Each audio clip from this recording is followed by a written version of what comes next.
Paz, amor. Como nós estamos vindo nessas últimas leituras, nós continuaremos ainda por algum tempo falando a respeito da mediunidade, do desenvolvimento. E nós damos graças a Deus por causa que houve muitos espíritos que se manifestaram, muitos que foram invocados para nos falar sobre isso. E graças ao Allan Kardec, nós podemos ter muitos conhecimentos. Eu sei que está sendo muito descritivo, muita coisa a ser falada, coisas que e ainda vai muito longe, gente, porque não tem outra maneira a não ser assim, né? Então eu sei que fica meio cansativo, principalmente aqueles que não gostam muito de escutar falando, de ficar respondendo, vendo resposta. Tem pessoas que não têm muita paciência, então se amolam, se aborrecem. Mas são perguntas que são feitas e também as respostas. E as respostas vocês podem ter toda a certeza do mundo que está certa, que é por aí que nós devemos seguir. Porque são espíritos que se apresentaram, né, para elucidar esses problemas que a gente não sabia ou pensava de outro jeito. E às vezes, a gente, pode ser que não está sendo válido para este ou para aquele, mas que alguém, em algum lugar, vai falar: nossa, eu não sabia que é assim que se procedia, eu não sabia que a minha mediunidade era desse tipo, eu não sabia como que resolveria tal coisa. Então, alguém, em algum lugar mesmo, poderá ter resposta daquilo que algum tempo já estava na sua cabeça, sem saber, sem... Às vezes tem gente que não sabe, fica com vergonha de perguntar, que eu sei, fica acanhado, fica sem saber que rumo tomar e assim por diante. Ó, então começaremos com uma pergunta e logo após a resposta de acordo. De onde provém a aptidão de certos médiuns para escrever em versos, malgrado sua ignorância quanto à poesia? A poesia é uma linguagem. Pode escrever em versos, como pode também escrever em uma língua que não se conhece. De resto, pode ter sido poetas em outra existência. E como vos disse, os conhecimentos adquiridos não são jamais perdidos pelo espírito, que deve alcançar a perfeição em todas as coisas. Então, o que conheceram lhes dá, sem que o saibam, uma facilidade que não tem no estado normal. Próxima pergunta. Ocorre o mesmo àqueles médios, malgrado sua ignorância quanto à música e à pintura, que têm uma aptidão especial para o desenho e a música? Sim, o desenho e a música são também maneira de expressar o pensamento.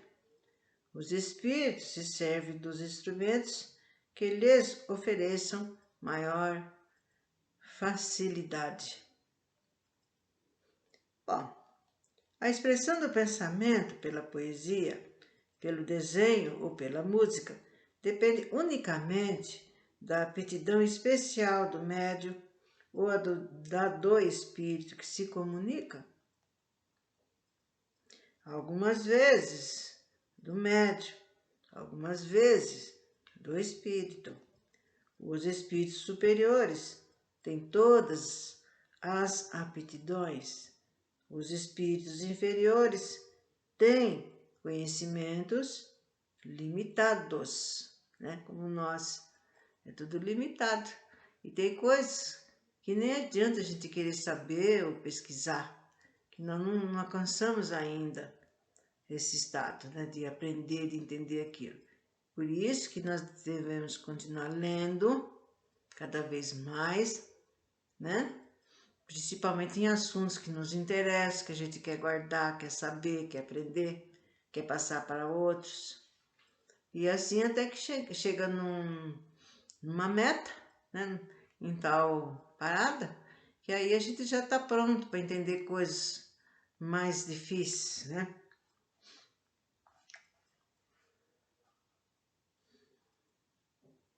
Porque o homem que tem um talento transcendente em uma existência não o tem em outra seguinte?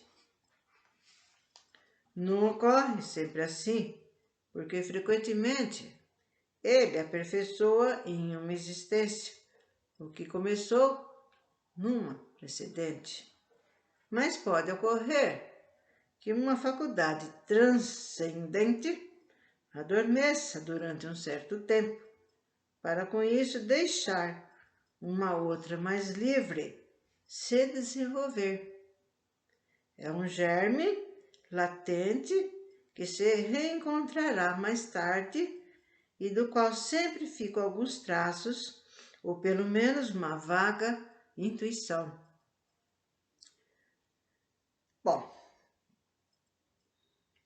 o espírito estranho compreende sem dúvida todas as línguas, uma vez que as línguas são a expressão do pensamento e que o espírito compreende pelo pensamento. Mas, para manifestar esse pensamento, é preciso um instrumento. Este instrumento é o médium. A alma do médium que recebe a comunicação estranha não pode transmiti-la, senão pelos órgãos do seu corpo. Ora, esses órgãos não podem ler para uma língua desconhecida a flexibilidade que tem para aquela que lhe é familiar. Um médico que não sabe senão francês poderá acidentalmente dar uma resposta em inglês, por exemplo, se o espírito deseja fazê-lo. Mas os espíritos que já acham a linguagem humana muito lenta em relação à rapidez do pensamento, uma vez que a abreviam quanto podem, se impacientam com a resistência mecânica que experimentam, eis porque não o fazem sempre. E é também a razão pela qual um médium novato que escreve penosamente e com lentidão mesmo em sua própria língua, em geral não obtém senão respostas breves, e sem o desenvolvimento também os espíritos recomendam não fazer por seu intermédio senão perguntas simples. Para as de uma alta categoria, é preciso um médium formado que não ofereça nenhuma resistência mecânica ao espírito. Não tomaríamos para o nosso leitor um escolar que soletre.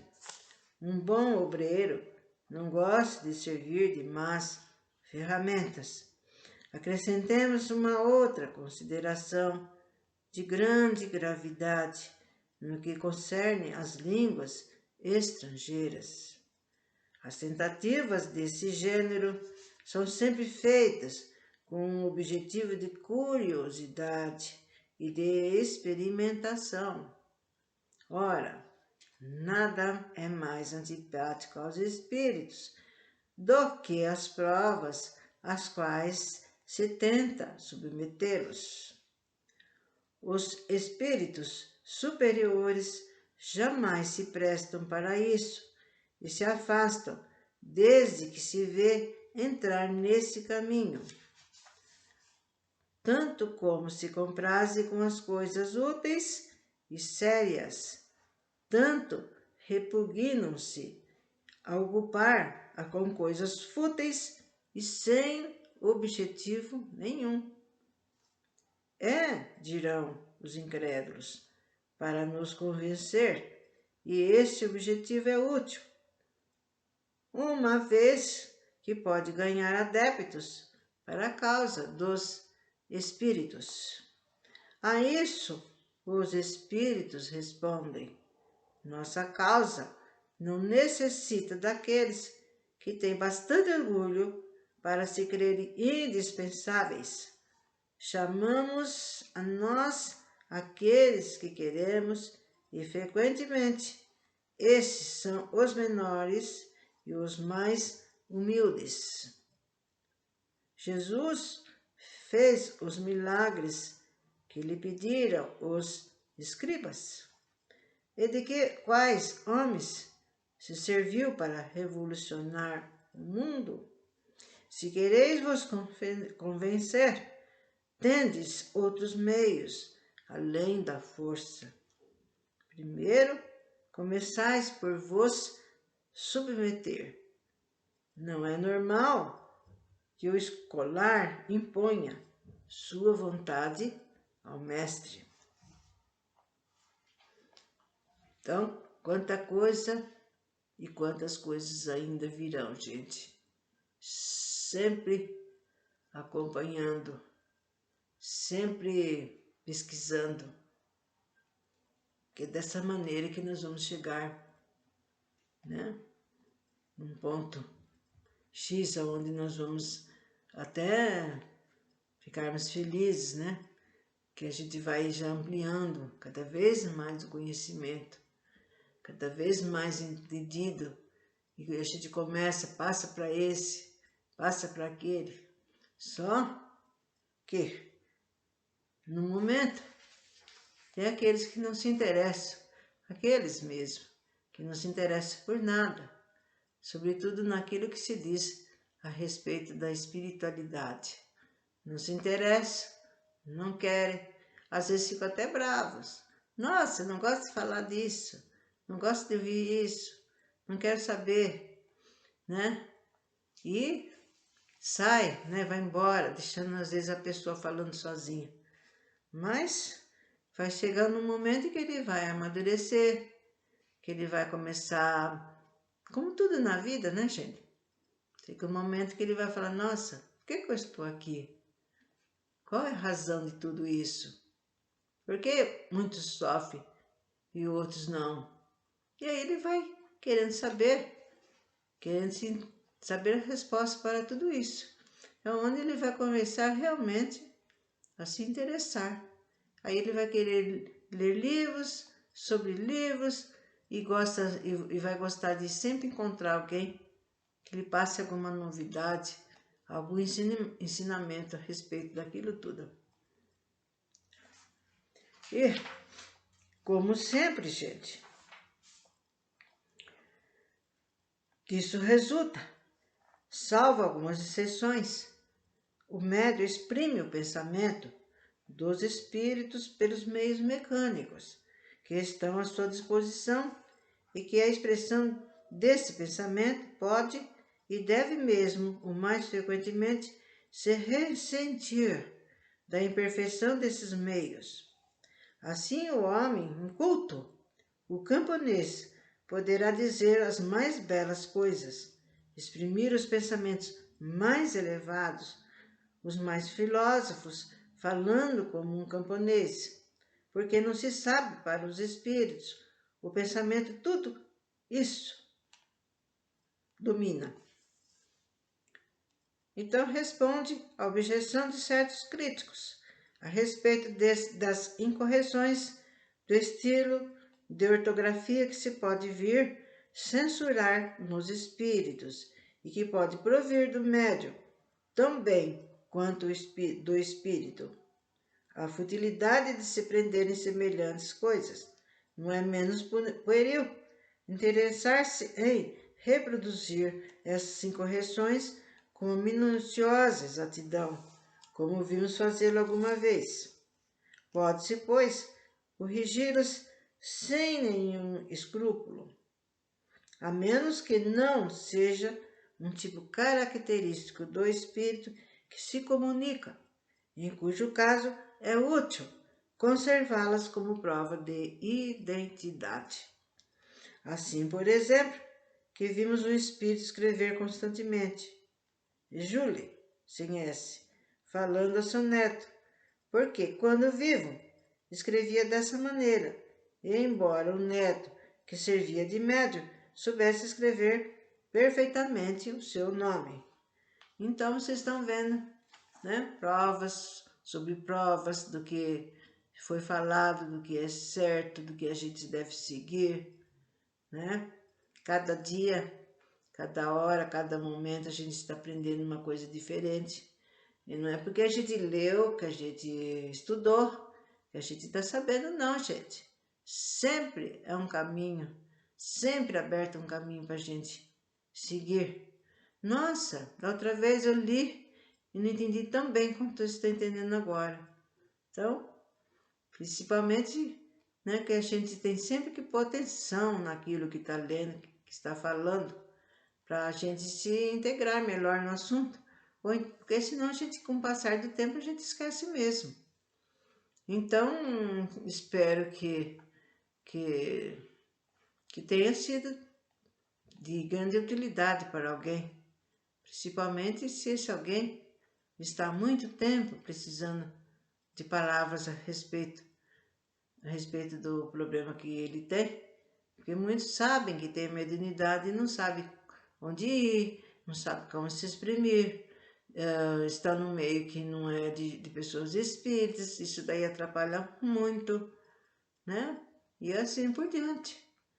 Mas veremos então, sempre continuaremos sendo, porque o campo, gente, é muito vasto, né? Por enquanto, o que vai sendo falado vai sendo as perguntas que fazem e as respostas, das quais a gente tem que prestar atenção para ver se naquilo que está falando também não está servindo para nós também. Então, até outra ocasião.